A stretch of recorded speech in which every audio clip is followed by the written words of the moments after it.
নমস্কার, আপনাদের সবাইকে স্বাগত জানিয়ে আমরা শুরু করছি আজকের এখনকার অনুষ্ঠান সুভাষিত জ্যোতি। সুভাষিত জ্যোতি মানে সুভাষ শাস্ত্রীর সঙ্গে পথ চলা, যার কথা জ্যোতিষের বেদবাক্য, যার কথা আপনার ছকে শেষ কথা।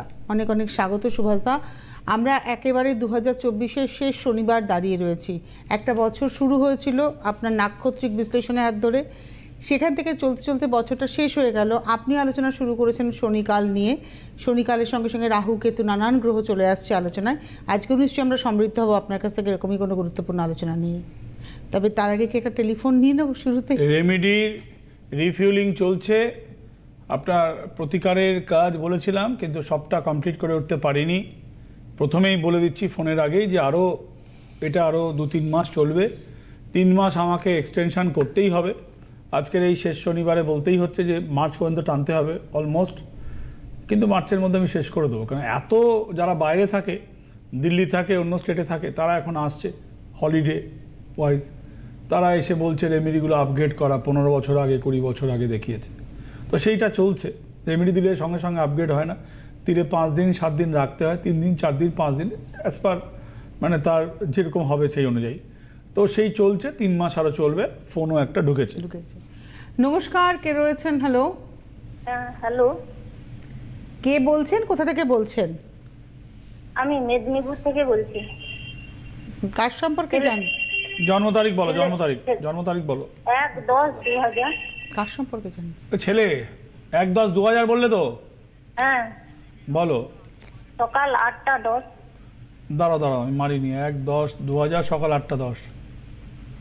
দাঁড়াও, ভুল হয়েছে। দাঁড়াও, ওইখানে থামো। হ্যাঁ, টাইমটা বলো। সকাল 8টা 10। কোথায় জন্মেছে বলো? মেদিনীপুর। মেদিনীপুরে জন্মেছে তোমার ছেলে। 1-10, তুলা রাশি, তুলাই লগ্ন, শুক্র এবং বুধ বসে রয়েছে। আচ্ছা, ছকটাও টিভিতে ফেলে দিয়েছি। হ্যাঁ, ছকটা টিভিতে ফেলে দিয়েছি। অষ্টমে বৃহস্পতি শনি। আচ্ছা, যাকে অষ্টমে বৃহস্পতি শনি কোনো কাজ নেই। তোমার ছেলে ছকটা টিভিতে ফেলে দিয়েছি। কি হলো? ছকটা পড়ছে না কেন? কিছু একটা জায়গায় লুজ হয়েছে। হ্যাঁ, এই লুজ হচ্ছিল, চেপে দিতে হলো। আমাকে বললে আমি চেপে দিতাম। আচ্ছা, তোমার ছেলে শিক্ষা দীক্ষা পেয়ে ভালোই পড়াশোনা করে বেকার হয়ে বসে রয়েছে, চাকরি পাচ্ছে না। 24 বছর বয়স, শুনতে পাচ্ছ কি বলছি? হ্যাঁ, শুনছি স্যার। 24 বছর বয়স তোমার ছেলের, চাকরি পাচ্ছে না। চাকরির খুব একটা বয়স হয়নি, পড়াশোনা ভালোই হবে, গ্র্যাজুয়েশন হবে, তারপর হায়ার স্টাডি হবে, বিটেকটাও পাস হয়ে যাবে মোটামুটি। আচ্ছা, তোমার ছেলে, আচ্ছা এটা ছড়া এটা, আচ্ছা তোমার ছেলে স্যার ও বিটেক পাস। হ্যালো বলো। হ্যাঁ, বিটেক পাস করেছি। বিটেক পাস করেছে। একটা সময় আজ থেকে 25 বছর আগে বিটেক ইঞ্জিনিয়ারদের খুব মানে একটা আলাদা ক্লাস দেখা হতো।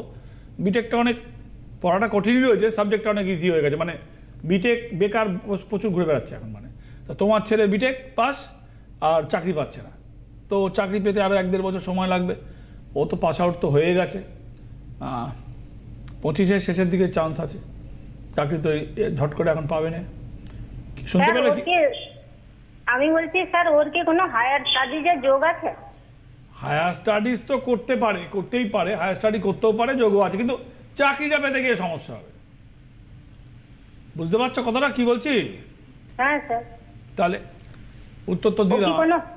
ও কি কোনো ব্যবসা করতে পারে স্যার? তাহলে আর বিটেক করলো কেন? মানে 24 বছর বয়স আপনার ছেলে ইঞ্জিনিয়ারিং কমপ্লিট করেছে, কোনো ক্যাম্পাসিং এ কিছু পায়নি?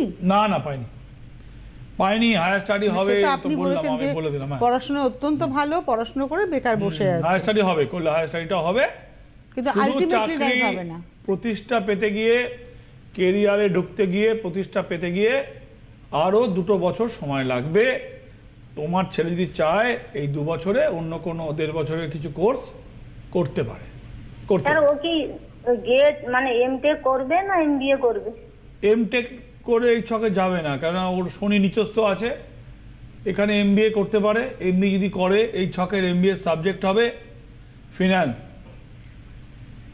হিউম্যান রিসার্চ করলে ঠিক হবে না, ফিনান্স রাখতে হবে। তার সাথে এমবিএর সাথে একটা অ্যাডিশনাল সাবজেক্ট রাখতে হয় সেকেন্ড সাবজেক্ট হিসাবে। ফিনান্স যদি মেন সাবজেক্ট হিসাবে করে তাহলে ভালোভাবে পাস করবে। সেটা করে কি চাকরি হবে সেটার সাথে মেলালে চলবে না। এমটেক আর এমবিএ এর মধ্যে he can choose MBA. MBA choose করলে তার মধ্যে তিনটে থাকে, একটা হচ্ছে যে ফিনান্স থাকে, একটা এইচআর থাকে, একটা মার্কেটিং থাকে। তো একটাকে মেন করতে একটা সাব করতে হয়। যদি ওটা করে চুজ করে তাহলে ফিনান্সটাকে মেন করতে হবে। আশা করি তাহলে কি শোনো কি বলছো বলো। আমি বলছি স্যার কত সাল থেকে ভালো সময় আসবে? না, ভালো সময়ের কোনো শেষ নেই। ভালো সময় যতই পড়বে, যতক্ষণ না রোজগার হবে, ভালো সময় আসবে না। ভালো সময় বলছে ভালো চাকরি পেয়ে গেছে, বিয়ে হয়েছে, বিয়ে হচ্ছে না, ভালো সময় আসছে না। আবার বিয়ে হয়ে বাচ্চা হচ্ছে না, বলে ভাই ভালো সময় কোনো শেষ নেই। কিন্তু তুমি যেই পর্যন্ত বলেছো ওই পর্যন্ত উত্তর দিয়েছি। আগে রোজগার, তারপরে ভালো সময়, পড়াশোনা ভালো করেছে, ভালো সময়। Sky is the limit. তোমাকে যতটা বলেছি যা করা উচিত সেটা আমি বলে দিয়েছি। প্রতিষ্ঠা পেতে 2 বছর সময় লাগবে। ঠিক আছে, ধন্যবাদ। হ্যাঁ, কবে থেকে ভালো সময় আসবে আপনারা বলুন। এইটা এক কথায় উত্তর দেওয়া যায়? ইট পসিবল এক কথায় উত্তর দেওয়া? ভালো সময় কোনটা ভালো সময়? যে বেকার তার জন্য রোজগার করাটা ভালো সময়। যে রোজগার করে তার বিয়ে হচ্ছে না, তার মা বলছে আমার ছেলের বয়স হয়ে যাচ্ছে, বিয়ে হচ্ছে না, তার ভালো সময়। যে বিয়ে করে বাচ্চা হচ্ছে না, সে বলছে টাকাও আছে, বউও আছে, শান্তিও আছে, আমরা বাচ্চার মুখ দেখতে পাচ্ছি না। তো ভালো সময় কিন্তু ডিপেন্ড করে as per your demand. So সেই ডিম্যান্ড অনুযায়ী সেই ডিম্যান্ড যদি ফুলফিল না হয় তখন সে বলে ভালো সময় না। আমরা কেউ বিশ্বাস করি না যে আমাদের মধ্যে ভগবানের অবস্থান আছে। জানেন, এই ফোনটা শুনে মনে হলো আমরা কিছুটা বিশ্বাস করি শয়তানদের সাথে আমাদের কিছুটা মিল আছে। কেন জানেন? যদি কেউ কাউকে, কোনো লোক কাউকে অভিশাপ দেয়, লোকে ভয় পায় তো। কিন্তু ভগবানকে বিশ্বাস করলে বাজে লোকের অভিশাপে ভয় পেতে নেই। This is my feelings, opinion. যে আমাকে যদি কেউ জিজ্ঞেস করে যে আমি ভগবানে বিশ্বাসী, আমি ঠিক পথে রয়েছি, কে গালাগালি দিচ্ছে আর কে অভিশাপ দিচ্ছে, কিচ্ছু তার যায় আসে না, আমি অ্যাকসেপ্টই করবো না। তো কিন্তু মানুষ সেটা অ্যাকসেপ্ট করে, ভয় পায়। কেন ভয় পায় জানেন? তার নিজের উপর কনফিডেন্স অভাব থাকে বলে। এটাও গ্রহের একটা সন্নিবেশ। গ্রহের একটা অবস্থান সবসময় আপনাকে দুলিয়ে রেখে দিচ্ছে, সবসময় আপনাকে ডিসস্যাটিসফাই করে রেখে দিচ্ছে। বছরের শেষ শনিবার এসে গিয়ে আমি এটা আপনাদের জানাচ্ছি যে যদি কেউ কাউকে বলে এর মধ্যে একটা ভৌতিক ব্যাপার আছে, এর মধ্যে একটা পৈশাচিক ব্যাপার আছে, এর মধ্যে সে কিন্তু কিছুটা বিশ্বাস করতে পারে। যদি আমি আপনাকে বলি আপনার মধ্যে ভগবান আছে, আপনি বলে আমার মধ্যে কেন ভগবান থাকবে? কেন বলুন তো বিশ্বাস করছেন না? নিজের মধ্যে কুভাবগুলো আছে। আপনি হয়তো জানেন আপনি খুব বড় মনে মনে ব্যভিচারী, আপনি হয়তো জানেন মনে মনে মিথ্যা কথা বলেন, আপনি হয়তো জানেন যেটা করেন সেটা চালাকির আশ্রয় নেন। এই 3টে পথ যখন আপনার সামনে ওপেন থাকবে তখন আপনি বাজে লোকের অভিশাপ, বাজে লোকের গালাগালিতে আপনার কিচ্ছু যায় আসবে না। আপনার মনে কোনো দাগ, কোনো প্রভাবই কাটবে না তার। বাই দা বাই, যেটা বলছিলাম, এটা আমি শেষ শনিবার শনি এই দেখুন, শনি হচ্ছে দেবতা। ওই জায়গাটা একটু আমাদের সবাইকে একটু জানিয়ে দিন, যে বললেন না রিফিলিং অফ রেমেডি, যেটা রেমেডিটাকে রিফিলিং চলছে। এটা একটু আরেকটু ইলাবোরেটলি যদি বলা যায় সুভাষদা, যে আপনার কাছে রেমেডি আছে। হ্যাঁ, 3টে ভিউ আছে। আপনি একটা স্টুডেন্ট ছিলেন, ভাই বিয়ের আগে এসেছিলেন, বহু মেয়ে আছে, ছেলে আছে, আমি তো দীর্ঘদিন ধরে কাজ করছি, তারা এসেছিল, তারা বিয়ের জন্য এসেছিল, হ্যাঁ, কিংবা ধরুন চাকরির জন্য, চাকরি তো পেয়ে গেছেন, তাহলে ওই ফুলফিল হয়ে গেছে। এবার নেক্সট টার্গেটের জন্য আপনি ছুটছেন, সবাইকেই ছুটতে হবে, ছুটছেন আপনি। সেইখানে দাঁড়িয়ে ওই রেমেডি কিন্তু অতটা আর কাজ হচ্ছে না, চাকরি পেয়ে গেছেন আপনি অলরেডি। তাহলে সেই রেমেডিটাকে আপনার পরবর্তী ফিনান্সিয়াল যাতে অর্থ নাশ যাতে না হয়, যাতে অর্থ সঞ্চয় হয়, টাইম টু টাইম যাতে ডেভেলপ হয়, তার জন্য রিফিলিং করা কি, or you can tell recharge করা, হোয়াট এভার, সেটা যদি করা হয়, প্রথম কথা হচ্ছে যা টাকায় করেছিলেন তার 1/3 কিংবা হাফের নিচে খরচা পড়বে। এটা খরচাটাকে জানানো খুব নেসেসারি, খরচা পড়বে। কিন্তু আপনি একটা কথা বলেছিলেন যে যদি মামলার জন্য কেউ নিয়ে থাকেন সেটা কিন্তু হবে না। মামলা রেমেডি হয় না। মামলা রেমেডি মানেটা কি? উকিল কোর্ট ঘর মিলে গেছে, আমার মানে শেষ হয়ে গেছে, তখন ডিভোর্সের জন্য নিচেন, ডিভোর্স হয়ে গেছে, তাহলে ওইটা দিয়ে আর কি হবে? আপনি কি আর সেই ছেলেকে বিয়ে করবেন না তো? যদি তাকে বিয়ে আবার করতে চান নিয়ে আসুন, সেটা তো 1/4, তারও খরচা কম পড়বে। বাদ দিন, খরচা হচ্ছে 1/3 ফার্স্ট, সেকেন্ড হচ্ছে ওইটাই আপনাকে কার্যকরী করা, এবং ওর কিছুটা বেনিফিট, আপনি অনেকটা বেনিফিট আপনি পাবেন, শর্ট টাইমে বেনিফিট পাবেন, বিকজ অফ ওই রেমেডিটা আপনি পড়েছিলেন, ওর সাথে বডির টাচ আপ রয়েছে আপনার। দেখবেন আপনি যদি একটা নতুন ফোন কেনেন, ফোনটা কিন্তু অক্ষরগুলো প্রথমে লাফিয়ে ওটা ইউজটা বুঝতে আপনার সময় লাগে। পুরোনো ভাঙা ফোন হলেও হ্যাঁ চটপট আপনি টিকতে পারেন, সেই রকম রেমেডিটা আপনি পড়েছেন দীর্ঘদিন। আপনার গায়ের একটা মানে প্রত্যেকের গায়ের একটা ঘামের একটা গন্ধ হয়, কোথাও কম কোথাও বেশি, ও হতেই হবে, হরমোনাল ওটা একটা স্মেল, সেই ব্যাড স্মেলই হয়, ঘামের গন্ধ কোনো সময় সুগন্ধ হবে না, তাহলে সুগন্ধ বিক্রি হতো না পৃথিবীতে এত। তো সেই রকম রেমেডি আপনার গায়ের ঘাম, গায়ের স্কিন, গায়ের লোমকূপ সাথে যুক্ত, তো সেইটাকে রিফিলিং করলে কুইক কাজ করা, আর খরচাটা 1/3 আসা, আপনার সাথে কাজ করা। সিম্পল কথা। 3 মাস আরও বাড়াবো, আমি ফিনিশ করতে পারিনি আজকে 28 তারিখের এই লাইভ অনুষ্ঠান থেকে, আরও 3 মাস মানে জানুয়ারি, ফেব্রুয়ারি, মার্চ পর্যন্ত অপশানটা থাকবে। ফোনে আছে কেউ একজন। নমস্কার, কে রয়েছেন? হ্যালো হ্যালো ম্যাম, আমি অমিতাভ বলছি। কোথা থেকে বলছেন? কে বলছে? অমিতাভ। শিলিগুড়ি থেকে। হ্যাঁ অমিতাভ বলছি। অমিতাভ, হ্যাঁ তো বলুন। স্যার আমি আমার সম্পর্কে জানবো। হ্যাঁ, ডেট অফ বার্থ বলুন। কি জানবে? কি আচ্ছা জন্ম তারিখ বলো। 1/9/2003। ডায়েরি রাখা খুব আরেকবার বলুন প্লিজ। উঁচু কাগজ। 1/9/2003। 1 সেপ্টেম্বর 2003। ধরতে হবে, আমি কাগজ ফাগজ সব ফাগলে ফেলছি। সকাল 8:15। দাঁড়াও না রে বাবা, আমাকে মারতে দাও, আমার ডায়েরি ধরতে পারছি না আমি। এখানটা রেখে দিন না। ওখানে রাখলে আবার তুলে কিভাবে নেবো আমি? তোর পরেরগুলো বলার তো লেখা রয়েছে। দাদা লাইনে থাকো। তো এই সমস্ত টেবিলে কি আর চা খাওয়ার টেবিল? বলো 1/9/2003। 1/9/2003। কত বললো আমি বুঝতে পারছি। 2003। 2003। ওকে, টাইমটা বলো। সকাল 8:15 দিনহাটা। সকাল 8টা 21 বছর। 15 দিনহাটা, কোচবিহার দিনহাটা জন্ম। তুলা রাশি, সোমবার। তুলা রাশি কার? তোমার নিজের? হ্যাঁ স্যার। তোমার যা ছক, দ্বারা ছকটা একটু ফেলতে হবে। আমি আচ্ছা, তোমার ছকটা গেছে সম্ভবত, ফোনটা গন্ডগোল করছে কিছু। না লাইনে আছে। হ্যালো, না লাইনে নেই বলছে। হ্যালো, লাইনে নেই। লাইনে নেই, তাহলে কি হবে? দেখলেন কত রকমের আওয়াজ এসছে, কোনো কারণে ওর ফোনটা। ছকটা তো ফেলে দিই অন্তত। হ্যাঁ দেখান। এই ছকটা টিভিতে ফেলে দিচ্ছি, কারণ লাইনে পেয়েছিল, লাইন থেকে চলে গেছে, আপনারা দেখতে পাচ্ছেন। কুচবিহার থেকে বেচারি শিলিগুড়ি থেকে লাইন পেয়েছিল, কুচবিহারে জন্ম, কিন্তু এটা বেরিয়ে রবি শুক্র বৃহস্পতি বসে রয়েছে। ছকের মানে অবস্থা খুব ভালো নয়, খুবই খারাপ অবস্থা তোমার ছকের অবস্থা। এবং 2 হচ্ছে যে তোমার নানা রকমভাবে হয়রানি হবে, মান সম্মান যাবে, এবং তোমার মানে হয়রানি যেখানে যাবে তোমার একটা এগেইনস্ট সিচুয়েশন তৈরি হবে। কেউ একটা ফোনেও রয়েছে, দাঁড়া, কে রয়েছে ফোনে? নমস্কার। বলো, কে আছে? না, এইসব বাজনা শুনবো এখানে বসে? হ্যালো, নেই উনি ফোনে।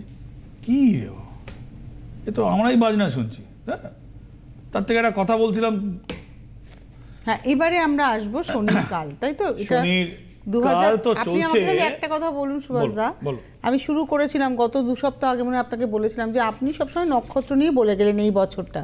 2025 সম্পর্কে কি কোনো হিন্ট দেবেন না? নাকি না সেটার জন্য আগামীকাল অপেক্ষা করব? তাহলে একদিনের ওয়েট করাবো, এটা লাইভ অনুষ্ঠান, কালকে তাহলে ফোন নেব না, একদিন আপনাদের আরো অপেক্ষা করাবো। 2025 সম্বন্ধে আমি না নক্ষত্র ফল, পরে যে প্রোগ্রামটা আপনি করবেন আগামীকালের পরে, সেটা 2025-এর অনুষ্ঠান হবে। ওটা আবার 3 মাস চলবে, জানো, 2 মাস চলবে, এটা সিরিজ অফ প্রোগ্রাম চলবে। কেন কি আমার মনে হয় না, দেখুন ব্যবসার জন্য কিছু বলা মানে একটা প্রোগ্রামে চুলকে দেওয়া, কমার্শিয়াল কথাবার্তা।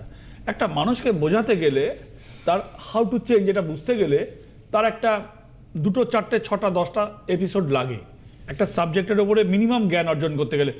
দেখুন, আপনাকে জ্যোতিষ হতে হবে না, নিজের জানার জন্য, নিজের ডেভেলপের জন্য কিছু আপনাকে জানতে হবে, আর জানার পরে কী করতে হবে? মানতে হবে।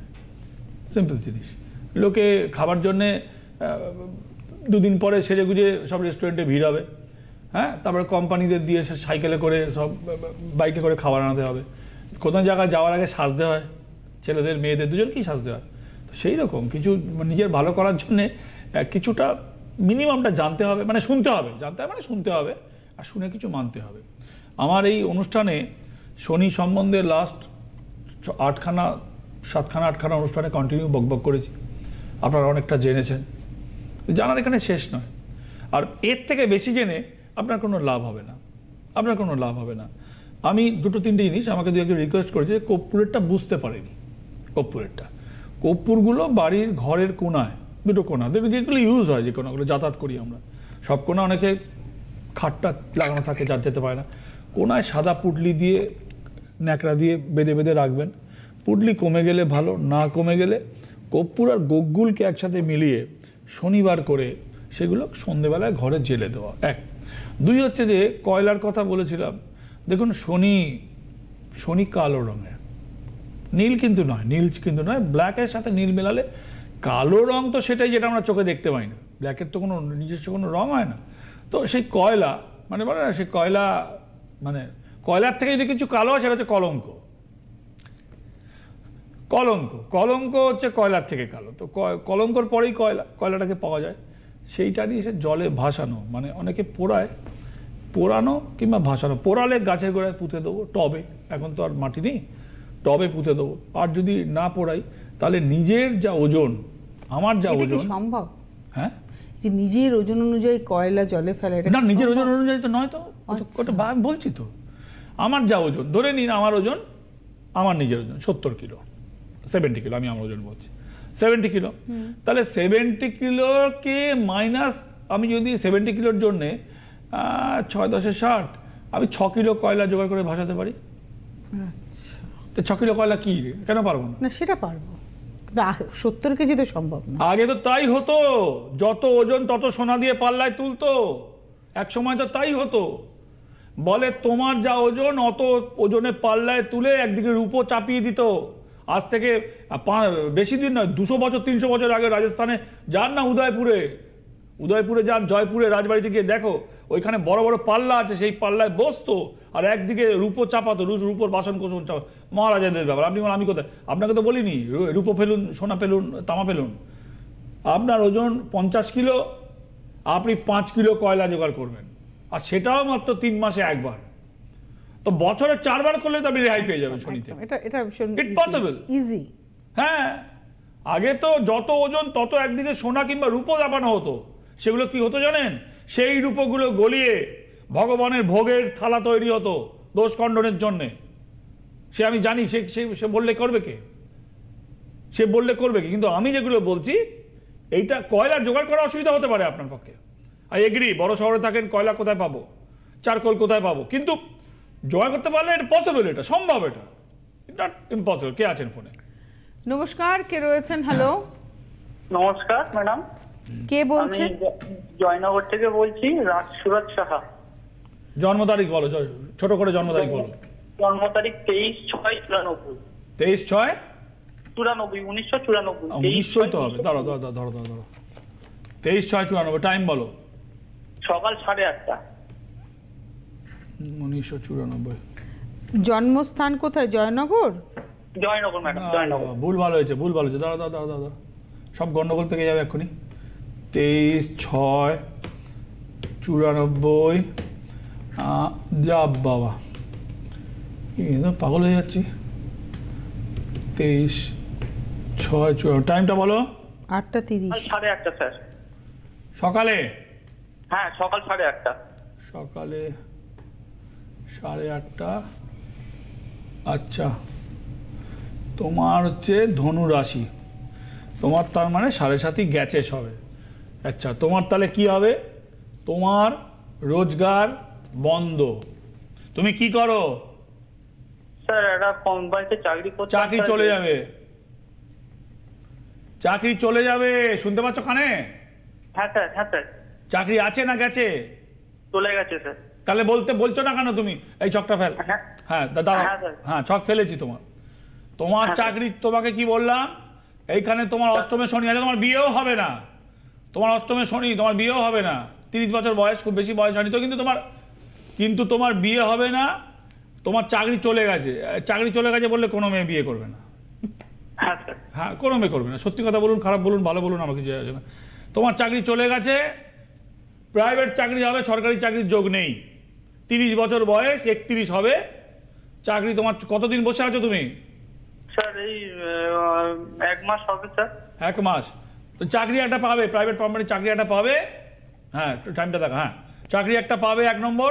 2 হচ্ছে চাকরি তোমার চলে গেছে, আর বিয়ের জন্য চেষ্টা করছো, বিয়ে এখন হবে না।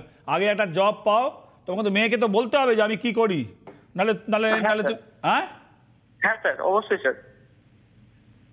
তো বিয়ের চেষ্টা করে লাভ নেই, আগে জবটা পাও। একটা ঢোকো, কি হবে স্যার? সামনে কোনো 3 job মাস হবে বসে থাকতে, শুনতে হবে কি বলছি, শুনতে হবে। তোমার যা ছক তাতে মোটামুটি 3-4 মাসের মধ্যে একটা চাকরি পাবে, প্রাইভেট চাকরি পাবে, তারপরে বিয়ে করে নেবে, তারপর পারলে বিয়ে করে নেবে। ধন্যবাদ ফোন করার কবে জন্য। যাবো স্যার? হ্যাঁ, কবে যাবে? আমি আপনার কাছে কবে যাবো স্যার? আসবে না, আসবে না। তুমি একটা জবের জোগাড় করো, একটা প্রাইভেট চাকরি আগে পাও, বুঝতে সেটা কি পেরেছো? পাবে? সেটা কি পাবে? হ্যাঁ, 3-4 মাস সময় লাগবে। 3 মাস বসে থাকতে হবে, 1 মাস তো বসে আছে, আরো 2-3 মাস বসে থাকতে হবে, পেয়ে যাবে, আসতে হবে না। কে আছে ফোনে? নমস্কার, কে রয়েছেন? হ্যাঁ, আমি সুশান্ত বলছি, দুর্গাপুর থেকে। সুশান্ত। হ্যাঁ হ্যাঁ, ডেট অফ বার্থ বলুন। দাঁড়া হ্যাঁ, আমার ডেট অফ বার্থ 15 অগস্ট 1980। 15ই অগস্ট বললেন? হ্যাঁ হ্যাঁ, 15 আগস্ট। রাখতে পারছি না তো, এটা একটা 15/8/19। 80। হ্যাঁ,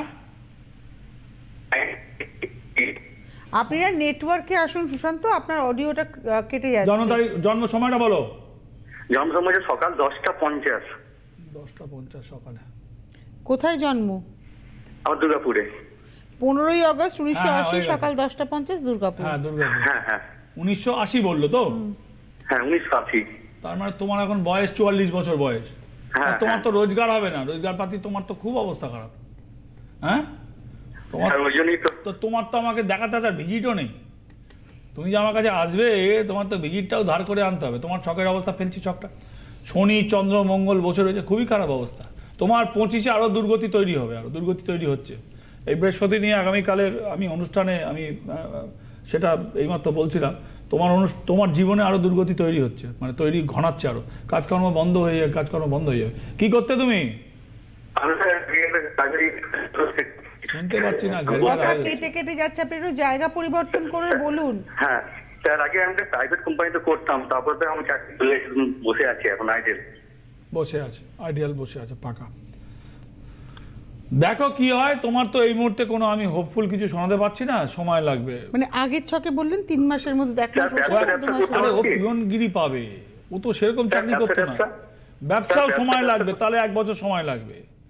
ও একটা 8-10-12 হাজার টাকার পাবে, ও ভালো টাকা কামাতো বসে রয়েছে, ও মাথা খারাপ করবে নাকি 8 হাজার টাকার চাকরি? তুমি 8 হাজার টাকার চাকরি করবে থরি, 8-9 হাজার টাকার চাকরি করবে? হ্যালো, ব্যবসা করে হলো, ব্যবসা করে কামাতে 8 হাজার টাকার কি চাকরি, 8-9 হাজার টাকার চাকরি, ও তো ওই পেলে করবে। বাদ দাও, কেউ আছে ফোনে? না, তো সময়ও নেই। উনি এ- জানতে চাইছেন যে ব্যবসাটা হবে কি? ব্যবসা 1 বছর সময় লাগবে মিনিমাম, 1 বছর সময় লাগবে। সময়টা ভোগ করতে হবে তোমাকে। তোমার পাপের কালারও 1 বছর আছে, রোজগারের নেই অলমোস্ট, বাড়ি থাকবে, খেতে পারবে, মানে পকেটে টাকা নেই, এরকম কাল ভোগ করতে হবে 1 বছর তোমাকে। হাতে সময় নেই, কিন্তু আমরা 2024-এর শেষ শনিবারের অনুষ্ঠান করে ফেললাম। তো সুভাষদার কাছ থেকে জানতে ইচ্ছে করে যে 2025 কি করব আমরা, কেমন যাবে। খুব একটা মানে মোটা দাগের কথা তো সুভাষ শাস্ত্রী বলেন না যে মেষ থেকে মিন এই রাশিরা এই করবেন, এই না। সুভাষ শাস্ত্রীর বিশ্লেষণ মানে আপনার সারাটা বছর ধরে প্রত্যেকটা নক্ষত্র অনুযায়ী বিশ্লেষণ, মায়ের আশীর্বাদ, গুরুদেবের নির্দেশে তার এই পথে একটা, এবং আজকে তার কথা জ্যোতিষের বেদবাক্য হয়ে ওঠা। কিন্তু তিনি কোনো ফেসবুক অ্যাকাউন্টে নেই, তাই আপনি এই ব্যাপারে একটু সতর্ক থাকবেন। অনেক ধন্যবাদ জানাবো সুভাষদাকে, ধন্যবাদ আপনাদের, নমস্কার। জ্যোতিষ হল বেদের অঙ্গ, আর সুভাষ শাস্ত্রীর কথা জ্যোতিষ জগতে বেদবাক্য।